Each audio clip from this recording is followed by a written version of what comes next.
Good morning students, मैं Chaudhary Motaram Mir memorial college of education 5 NRD Nirvana Suratgarh से class B.Ed second year subject gender school and society topic लिंगीय विभेद। जो हमारी लास्ट क्लास थी उसमें हमने लिंगीय विभेद के अर्थ के बारे में, उसकी परिभाषाएं एवं उसकी विशेषताओं के बारे में चर्चा की थी। और जो आज की क्लास है उसमें हम लिंगीय विभेद के कारणों तथा उसके समाप्ति के जो उपाय हैं उसके बारे में चर्चा करेंगे। तो स्टार्ट करते हैं। तो सबसे पहले हम बात करते हैं लिंगीय विभेद के कारणों के बारे में।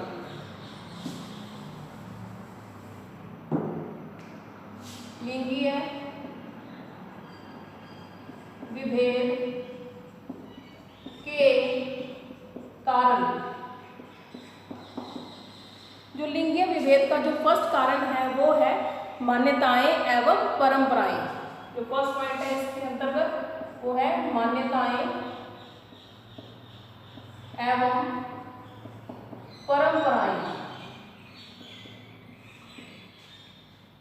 अब कहते हैं कि जो लिंगीय विभेद है हमारे समाज में, जो लिंगीय विभेद जो बढ़ता जा रहा है उसका जो प्रमुख कारण है वो भारतीय मान्यताएं तथा परंपराएं हैं। कि जैसे हम अपने परिवारों में सुनते हैं कि जो बड़े बुजुर्ग लोग हैं वो ये कहते हैं कि जब परिवार में कोई पुत्र पैदा होता है तो कहते हैं कि उसका मुख मात्र देखने से ही जो स्वर्ग है उसकी प्राप्ति होती है, या फिर ये बात कहते हैं कि जैसे जो विभिन्न प्रकार के पाप हैं उससे भी मुक्ति मिल जाती है। कहते हैं कि जो पिंडदान का कार्य है या फिर जो श्राद्ध संबंधी जो भी कार्य है वो पुत्र के हाथ से ही करवाने की जो मान्यता है वो हमारे समाज में है। तो कहते हैं कि इस तरह की जो मान्यताएं हैं, जो परंपराएं हैं, उससे जो हमारा ये भारतीय समाज है वो पूरी तरह से जकड़ा हुआ है, चाहे वो शिक्षित समाज हो चाहे वो अशिक्षित समाज हो। तो कहते हैं कि जो भारतीय मान्यताएं हैं या जो परंपराएं हैं उसके आधार पर भी जो लिंगीय विभेद है वो हमारे समाज में बढ़ता है। कि जैसे अब बात करते हैं हम अथर्ववेद के बारे में, ये बात कही गई है कि जो नारी है उसे बाल्यावस्था में अपने पिता के अधीन रहना चाहिए, अर्थात उसकी पिता की आज्ञा का पालन करना चाहिए, उसके द्वारा लिए गए जो डिसीजन है उसका सम्मान करना चाहिए। और जब युवावस्था होती है तब नारी को अपने पति के अधीन रहना चाहिए, अर्थात उसकी आज्ञा का पालन करना चाहिए। और जब वृद्धावस्था होती है तब जो नारी है उसे पुत्र के अधीन रहना चाहिए। तो इस प्रकार के कहते हैं कि जो ये भारतीय मान्यताएं बनी हैं या जो परंपराएं बनी हुई हैं उसके आधार पर ही जो हमारा ये समाज है उसमें जो लैंगिक विभेद है या लिंगीय विभेद की जो स्थिति है वो देखने को मिलती है। तो ये तो हो गया फर्स्ट पॉइंट। अब हम बात करते हैं आगे सेकंड पॉइंट के बारे में, वो है संकीर्ण विचारधारा। संकीर्ण विचारधारा। अब कहते हैं जो लिंगीय विभेद है उसका जो प्रमुख कारण है वो संकीर्ण विचारधारा है, छोटी विचारधारा है। कि जैसे कि अपने बात करते हैं कि जो लड़के हैं उनके बारे में ये विचारधारा होती है कि जो लड़के हैं वो आने वाले टाइम में या बुढ़ापे में जो माता पिता का सहारा बनेंगे, वंश को आगे चलाएंगे, या उनकी जो शिक्षा है उस पर विशेष ध्यान दिया जाना चाहिए। क्योंकि जब आर्थिक तंगी आएगी या आर्थिक संबंधी जो भी घर की जो प्रॉब्लम है उसको वो लड़का ही सोल्व करेगा। तो अब कहते हैं कि लड़कियों के बारे में ये धारणाएं हैं कि जैसे लड़की पैदा होती है तो वो सोचा जाता है, तो जो उसके माता पिता है वो सोचते हैं कि लड़की पैदा होगी, जैसे जैसे ये बड़ी होगी तो इसकी सुरक्षा हर तरह से इसकी सुरक्षा करनी पड़ेगी, कल को इसके लिए वर ढूंढना पड़ेगा, दहेज की व्यवस्था करनी पड़ेगी, शादी करनी पड़ेगी। तो इस तरह की जो विचारधारा है, जो संकीर्ण विचारधारा है, उसके कारण भी जो लिंगीय विभेद है वो हमारे समाज में बढ़ता है। तो कहते हैं कि ये जो लोगों की जो आज के टाइम में अपने देखते हैं कि जो वर्तमान समय है उसमें जो लड़कियां हैं या नारियां हैं उन्होंने इस संकीर्ण विचारधारा को तोड़ दिया है, परंतु फिर भी जो नारियां उनका जो कार्य क्षेत्र है वो घर तक ही सीमित माना जाता है। तो कहते हैं कि जो संकीर्ण विचारधारा है उसके कारण भी जो हमारा ये समाज है उसमें जो लिंगीय विभेद है वो बढ़ता है। तो ये तो हो गया सेकंड पॉइंट। आगे थर्ड पॉइंट की बात करते हैं, जागरूकता का अभाव। जो थर्ड पॉइंट है वो है जागरूकता का अभाव। अब जो लिंगीय विभेद है, जो हमारे समाज में लिंगीय विभेद की जो स्थिति देखने को मिलती है उसमें जागरूकता का अभाव माना जाता है, कि कहा जाता है कि जो हमारा ये समाज है वो पूरी तरह से जागरूक नहीं है, इसीलिए जो लैंगिक विभेद है वो हमारे समाज में देखने को मिलता है। कि अब अपने बात करें जैसे जो शिक्षित अशिक्षित समाज है उसमें तो जो लड़का और लड़कियों में विभिन्न प्रकार से विभेद किया जाता है, जैसे कि उसके खान पान में, उसके रहन सहन में, पहनावे में, शिक्षा में, पालन पोषण में विभेद किया जाता है। और जो शिक्षित समाज है उसमें लड़के और लड़की के अंदर किसी भी तरह का जो विभेद है वो नहीं किया जाता। कि कहते हैं कि लड़का लड़की एक समान जो मंत्र है उसका ही अनुसरण किया जाता है। तो कहते हैं कि जो जागरूकता का अभाव है हमारे समाज में, इसीलिए जो लिंगीय विभेद है वो बढ़ता है। आज कहते हैं कि जो लिंगीय विभेद से संबंधित या लैंगिक मुद्दों से संबंधित जो जागरूकता है वो हमारे समाज में नहीं है, इसीलिए ही हमें जो लिंगीय विभेद की जो स्थिति है वो देखने को मिलती है। तो ये तो हो गया थर्ड पॉइंट। आगे फोर्थ पॉइंट की बात करते हैं, अशिक्षा।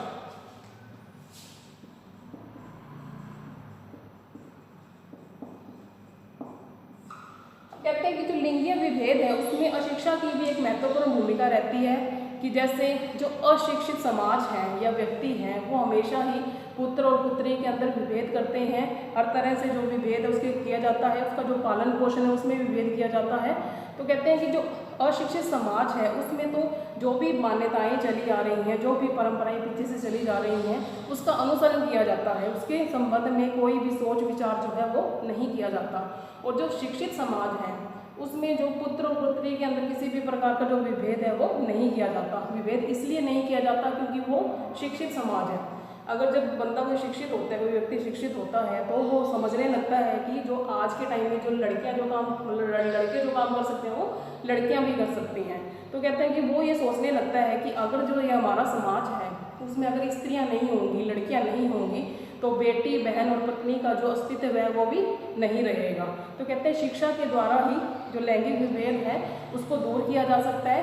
अशिक्षा के कारण ही जो लैंगिक विभेद है उसमें वृद्धि होती जाती है। तो ये तो हो गया फोर्थ पॉइंट। आगे फिफ्थ पॉइंट की बात करते हैं, आर्थिक तंगी। जो फिफ्थ पॉइंट है वो है आर्थिक तंगी। अब हम देखते हैं कि जो हमारा ये भारत है उसमें ज़्यादातर जो परिवार है वो आर्थिक तंगी से जूझ रहे हैं। तो इस समय में क्या होता है कि जो लड़का है उसको ही प्राथमिकता दी जाती है, उसको ही जो उच्च शिक्षा उसके लिए प्रोत्साहित किया जाता है ताकि जो घर की जो आर्थिक समस्या है या आर्थिक स्थिति है वो अच्छी हो सके। और जो लड़कियां हैं उनको इतनी प्राथमिकता नहीं दी जाती, जो लड़के हैं उनको ही अधिक प्राथमिकता दी जाती है। और जो लड़कियां हैं उनको जो स्टडी है पहली बात तो करवाई ही नहीं जाती, और अगर करवाई भी जाती है तो एक स्पेसिफिक एरिया तक कराई जाती है, उसके बाद उसकी जो स्टडी है वो छुड़वा दी जाती है। तो क्या होता है कि लड़कियां जो हैं वो शिक्षित नहीं होंगी तो वो आर्थिक जो कहते हैं कि जो शिक्षित नहीं होंगी तो वो आत्मनिर्भर कैसे बनेंगी और वो अपनी जो आर्थिक समस्या है घर की उसको कैसे सॉल्व करेंगी। तो ये बात बोलते हैं कि जो आर्थिक तंगी है इसके कारण भी जो लिंगीय विभेद है उसमें वृद्धि होती जाती है। तो ये तो हो गया फिफ्थ पॉइंट। आगे जो सिक्स्थ पॉइंट है वो है सरकारी उदासीनता। सिक्स्थ पॉइंट है सरकारी उदासीनता। अब इसमें कहते हैं कि जो सरकारी उदासीनता है उसके कारण भी जो लिंगीय विभेद है वो बढ़ता है। कि सरकारी उदासीनता कैसे, कि जैसे जो भी व्यक्ति लैंगिक विभेद करते हैं या लिंग के आधार पर जो विभेद करते हैं उनके खिलाफ जो सरकार है वो सख्त कार्रवाई नहीं करती है। कि जैसे आजकल हम सुनते हैं कि जो प्राइवेट क्लिनिक है उसमें लिंग परीक्षण भी किया जा रहा है, कन्या भ्रूण हत्या का कार्य भी निरंतर चल रहा है। तो कहते हैं कि जो सरकार है वो इसके प्रति जो सख्त कार्रवाई नहीं करती है। कानून तो बनाए गए हैं परंतु उनका जो अनुपालन है वो एक प्रॉपर तरीके से नहीं हो पाता। तो कहते हैं जैसे जो महिलाएं हैं जो हर फील्ड में कार्य कर रहे हैं तो भी जो पुरुष वर्ग है वो उसको हमेशा ही दयनीय दृष्टि से देखता है। तो कहते हैं जो सरकारी उदासीनता है इसके कारण भी जो लिंगीय विभेद है वो हमारे समाज में बढ़ता है और ऐसी स्थिति हमें देखने को मिलती है। तो ये तो हो गया सिक्स पॉइंट। आगे जो सेवंथ पॉइंट है वो है सांस्कृतिक कुप्रथाएं। सेवंथ पॉइंट है सांस्कृतिक कुप्रथाएं। अब इसमें कहते हैं कि जो हमारा समाज है या जो हमारी भारतीय संस्कृति है वो हमेशा ही मतलब प्राचीन काल से ही जो पुरुष प्रधान रही है, पुरुष को ही प्रधानता दी जाती है। तो जैसे एग्जाम्पल के तौर पे अपने बात करते हैं, जो माता सीता थी उन्हें भी अपनी स्त्री होने का जो परिणाम है वो उन्हें भुगतना पड़ा, अर्थात उन्हें अग्नि परीक्षा जो है वो देनी पड़ी। तो कहते हैं कि ऐसे और कई जगह पे जो धार्मिक जो मान्यताएं हैं या धार्मिक स्थल है वहाँ पर या कोई भी धार्मिक कार्य होते हैं तो जो पुरुष वर्ग है उसको तो माना जाता है कि उसका तो आना अनिवार्य है, और कई जगह पर जो स्त्रियाँ उनको तो जाने की जो परमिशन है वो भी नहीं दी जाती। तो कहते हैं कि इस प्रकार की जो प्रथाएं हैं उससे क्या होता है कि जो पुरुष है उसका स्थान तो प्रधान हो जाता है और जो स्त्री है उसका स्थान गौण हो जाता है। तो इस प्रकार कहते हैं जो सांस्कृतिक जो कुप्रथाएं हैं हमारे समाज में उसके द्वारा भी जो लिंगीय विभेद है उसकी वृद्धि होती है। तो ये तो होगी सांस्कृतिक कुप्रथाएं। आगे जो 8th पॉइंट है वो है सामाजिक कुप्रथाएं। सामाजिक कुप्रथाएं। अब कहते हैं कि जो सामाजिक कुप्रथाएं हैं उसके द्वारा भी जो लिंगीय विभेद है वो बढ़ता है, कि जैसे दहेज प्रथा है, बाल विवाह है, पर्दा प्रथा, इस प्रकार की जो प्रथाएं हैं उसके कारण भी जो लिंगीय विभेद है वो देखने को मिलता है। कि जैसे अपनी बात करते हैं कि आज का जो टाइम है वो जो अपने बोलते हैं कि जो आज का टाइम है वो सूचना और तकनीकी का युग है, फिर भी कहते हैं कि ऐसी कई सामाजिक कुप्रथाएं देखने को मिलती हैं जिसके कारण जो लिंगीय विभेद है वो हमारे समाज में बढ़ता है। ये तो हो गया 8th पॉइंट। आगे जो 9th पॉइंट है वो है दोषपूर्ण शिक्षा प्रणाली। 9th पॉइंट है दोषपूर्ण शिक्षा प्रणाली। अब कहते हैं कि जो दोषपूर्ण शिक्षा प्रणाली है उसके द्वारा भी जो लैंगिक विभेद है वो बढ़ता है। कि जैसे जो आज के टाइम में जो शिक्षा प्रणाली है वो सैद्धांतिक है, व्यवहारिक नहीं है। अगर व्यवहारिक नहीं है तो उस पर जो भी खर्चा किया जा रहा है शिक्षा पे वो बर्बाद हो जाता है। तो वो कहते हैं कि जो दोषपूर्ण शिक्षा प्रणाली उसके द्वारा भी लैंगिक विभेद है वो बढ़ता है। कि जैसे जो पाठ्यक्रम है वो दोषपूर्ण है, जो विद्यालय है वो घर से बहुत दूर है, और जो लड़कियां हैं उन्हें विद्यालय जाने की परमिशन नहीं दी जाती। तो इस प्रकार की जो कहते हैं कि इस प्रकार की जो ऐसी जो चीज़ें हमारे समाज में देखने को मिलती हैं उसके द्वारा भी जो लैंगिक विभेद है उसमें वृद्धि होती जाती है। तो ये तो हो गया 9th पॉइंट। आगे जो 10th पॉइंट है वो है मनोवैज्ञानिक कारक। 10th पॉइंट है मनोवैज्ञानिक कारण।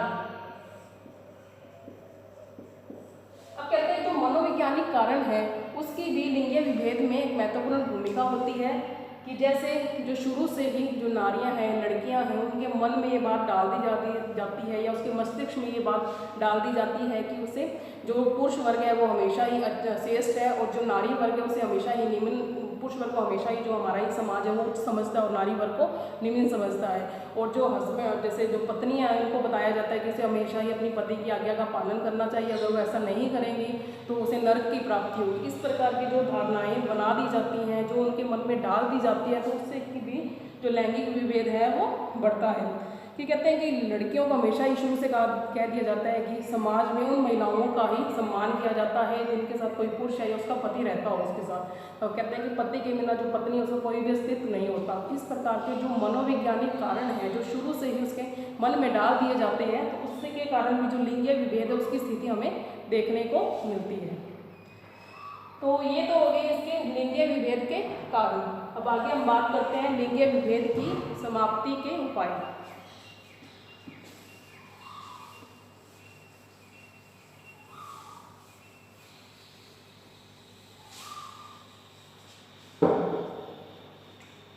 लिंगीय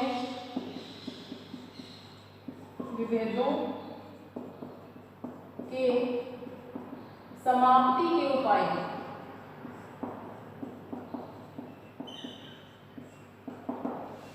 अब जो लिंगीय विभेद है उसे किस तरह से समाप्त किया जा सकता है, तो इसमें जो फर्स्ट पॉइंट है वो है जन शिक्षा का प्रसार। फर्स्ट पॉइंट है जन शिक्षा का प्रसार। कहते हैं कि जो जनसाधारण है उसको शिक्षित करके भी जो लैंगिक विभेद है उसको दूर किया जा सकता है, उसे समाप्त किया जा सकता है। कि कहते हैं कि जो जब शिक्षित समाज होगा तो वो लिंगीय विभेद की जो स्थिति है वो हमें देखने को नहीं मिलेगी, क्योंकि शिक्षित समाज जो है उसमें लड़के और लड़की में किसी भी तरह का उनके लिंग के आधार पर जो भेदभाव है वो नहीं किया जाता। अब हम देखते हैं कि जो पहले का टाइम था उसमें जो ड्राइविंग का जो कार्य है वो ज़्यादातर पुरुष वर्ग के द्वारा ही किया जाता था, परंतु आज के टाइम में हम देखते हैं कि जो नारी वर्ग है वो भी ये कार्य कर रही है, कार चला रही हैं, बाइक्स चला रही हैं। तो कहते हैं कि जो ये परिवर्तन आया है हमारे समाज में वो शिक्षा के कारण ही हुआ है, कि लोग शिक्षित हुए और उन्हें लगा कि जो कार्य पुरुष वर्ग कर सकता है वो स्त्री वर्ग भी कर सकती है। तो कहते हैं कि जो लिंगीय विभेद है उसे जन शिक्षा का प्रचार करके ही जो लैंगिक विभेदों से दूर किया जा सकता है। ये तो हो गया फर्स्ट पॉइंट। आगे जो सेकंड पॉइंट है वो है जागरूकता लाना। सेकंड पॉइंट है जागरूकता लाना। अब कहते हैं लिंगीय विभेद इसलिए हमारे समाज में बढ़ता है क्योंकि जो जागरूकता है उसका अभाव होता है, कि कहते हैं कि जो आज जो टाइम है उसमें ये ज़रूरत है कि जो लैंगिक मुद्दे हैं या लिंगीय विभेद के संबंधित जो भी मुद्दे हैं उन पर जागरूकता फैलाई जाए, तो करके जो लिंगीय विभेद है इसके कारण द्वारा इसको दूर किया जा सकता है। कि जैसे आप जागरूकता लाने के लिए अपने रेडियो का यूज़ कर सकते हैं, टेलीविज़न का यूज़ कर सकते हैं, मोबाइल्स का यूज़ कर सकते हैं। तो कहते हैं कि इस प्रकार जो जागरूकता है वो लानी चाहिए। अगर जागरूकता जब जैसे जैसे हमारे समाज में जागरूकता आएगी वैसे वैसे जो लिंगीय विभेद है वो लिंगीय विभेद है वो समाप्त होता जाएगा। तो ये तो हो गया जागरूकता लाना। आगे जो थर्ड पॉइंट है वो है बालिका शिक्षा का प्रसार। बालिका शिक्षा का प्रसार। अब कहते हैं कि जो बालिका शिक्षा का प्रसार करके भी लिंगीय विभेद है उसे समाप्त किया जा सकता है। कि जैसे जो लड़कियां हैं उनको शिक्षित किया जाए ताकि वो आत्मनिर्भर बन सकें, जो घर की जो आर्थिक समस्याएं हैं उसे दूर कर सकें। तो कहते हैं कि जब लड़कियां आत्मनिर्भर बनेंगी तो जो लैंगिक विभेद संबंधी जो भी धारणाएं हैं या जो भी बातें कही जाती हैं उसको जो बातें कही जाती है उसे दूर किया जा सकता है। तो कहते हैं कि जो लिंगीय विभेद है उसको बालिका शिक्षा के माध्यम से उसे दूर किया जा सकता है। तो ये तो हो गया थर्ड पॉइंट। आगे जो फोर्थ पॉइंट है वो है बालिकाओं हेतु पृथक व्यावसायिक विद्यालयों की स्थापना। बालिकाओं हेतु पृथक व्यावसायिक विद्यालयों की स्थापना।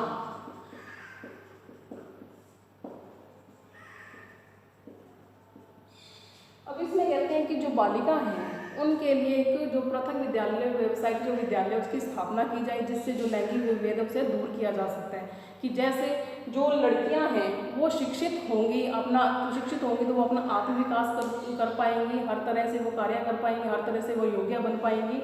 तो कहते हैं कि जो बालिका है उसके लिए जो विभिन्न प्रकार के जो व्यावसायिक विद्यालय उसकी स्थापना की जाए जिससे जो बालिका है उसमें विद्यालयों में प्रवेश कर सके और जो भी उनमें जिससे संबंधित भी रुचि वो रखती हैं तो उससे संबंधित उसके विद्यालय में उसको प्रवेश दिलाया जाए जिससे वो आर्थिक रूप से सुदृढ़ बन सके।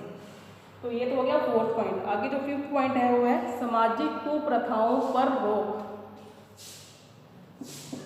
सामाजिक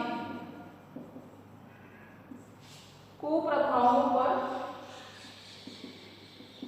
रोक।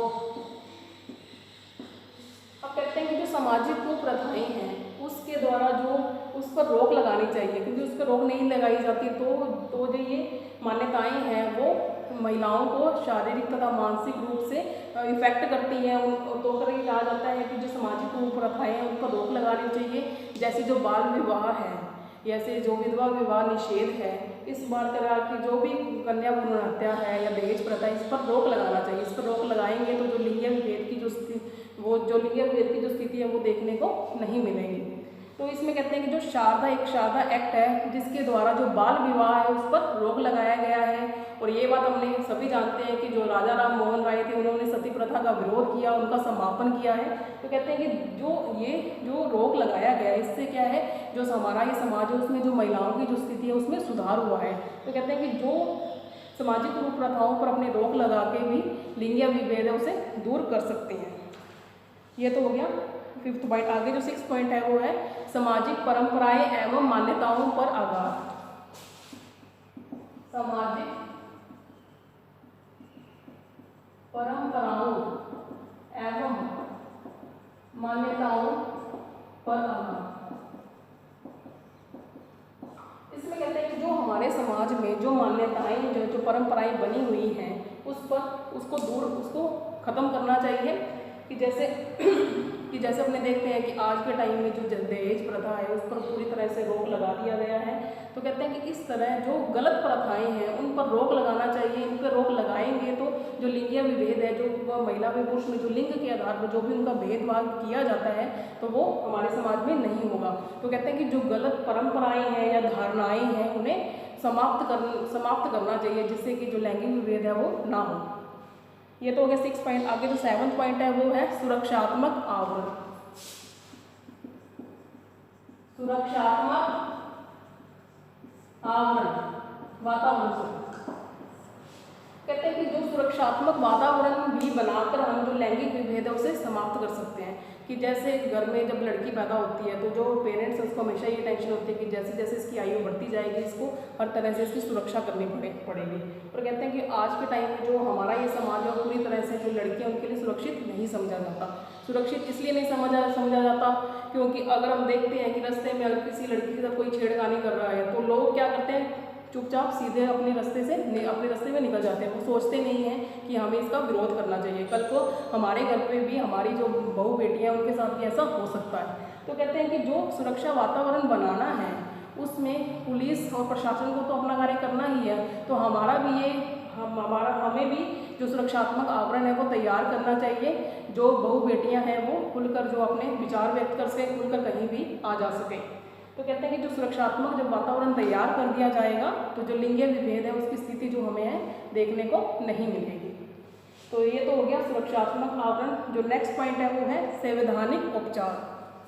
8 पॉइंट है संवैधानिक उपचार। अब कहते हैं कि जो संविधान के द्वारा भी जो लैंगिक विभेद है उसे समाप्त किया जा सकता है। कि जैसे अपने बात करते हैं कि जो मौलिक अधिकार है जो हमारा ये मौलिक अधिकार है वो उतने ही पुरुषों के हैं जितने कि स्त्रियों के हैं। तो ये बोलते हैं कि जो संविधान है वो स्त्री और पुरुष में किसी भी तरह का जो भेदभाव है वो नहीं करता। तो जो हमारा ये संविधान है वो भी जो लिंगीय विभेद है उसे दूर करने का प्रयास करता है। तो कहते हैं कि ये तो हो गया ये हो गए लिंगीय विभेद समाप्ति के उपाय। तो आज की क्लास में हमने लिंगीय विभेद के कारणों के बारे में चर्चा की और उसकी समाप्ति के उपायों के बारे में चर्चा की। Okay student, have a nice day. Thank you.